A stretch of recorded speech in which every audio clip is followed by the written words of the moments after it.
Mananthavady രൂപതാംഗമായ father Anoop കൊല്ലംകുന്നിൽ നിര്യാതനായി. 37 വയസ്സായിരുന്നു. Pneumonia ബാധിച്ച് ചികിത്സയിലിരിക്കെയായിരുന്നു നിത്യസമ്മാനത്തിനായി വിളിക്കപ്പെട്ടത്. 2024 മെയ് 19 മുതൽ അച്ഛൻ കല്ലുമുക്ക് ഇടവകയുടെ വികാരിയായിരുന്നു.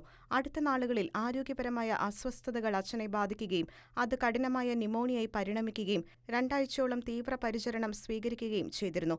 അടുത്ത ദിവസങ്ങളിൽ ആരോഗ്യനിലയിൽ കാര്യമായ പുരോഗതിയുണ്ടായെങ്കിലും 2025 മെയ് 21 രാവിലെ പെട്ടെന്നുണ്ടായ ഹൃദയസ്തംഭനം മൂലം അച്ഛൻ നിത്യസമ്മാനത്തിനായി വിളിക്കപ്പെട്ടു.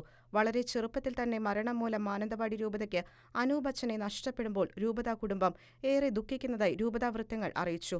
ബഹുമാനപ്പെട്ട അനൂപ് കൊല്ലംകുന്നിൽ അച്ഛന്റെ ഭൗതികദേഹം മെയ് 21 രാത്രിയോടെ ദ്വാരക പാസ്റ്ററൽ സെന്ററിലേക്ക് കൊണ്ടുവരികയും മൃതസംസ്കാര ശുശ്രൂഷയുടെ 1-ാം ഭാഗം പാസ്റ്ററൽ സെന്റർ ചാപ്പലിൽ വെച്ച് നടത്തുകയും ചെയ്യും.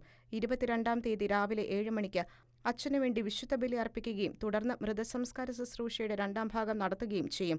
ഉച്ചയ്ക്ക് 1 മണിയോടുകൂടി മൃതശരീരം സിയോൻ ഹാളിലേക്ക് മാറ്റുകയും മൃതസംസ്കാര ശുശ്രൂഷയുടെ അവസാന ഭാഗം 2 മണിക്ക് അഭിവന്യ അലക്സ് താരാമംഗലം പിതാവിന്റെ മുഖ്യ കാർമ്മികത്വത്തിൽ പരിശുദ്ധ കുർബാനയോടെ ആരംഭിക്കുകയും ചെയ്യും. കൊല്ലംകുന്നിൽ അനൂപ് അച്ഛന്റെ ദേഹവിയോഗത്തിൽ മാനന്തവാടി രൂപതാ കുടുംബം ദുഃഖം രേഖപ്പെടുത്തുകയും അച്ഛന്റെ ആത്മശാന്തിക്കായി പ്രാർത്ഥിക്കുകയും ചെയ്യുന്നുവെന്നും മാനന്തവാടി രൂപത അറിയിച്ചു. ഷെക്കേന ന്യൂസ്, വയനാട്.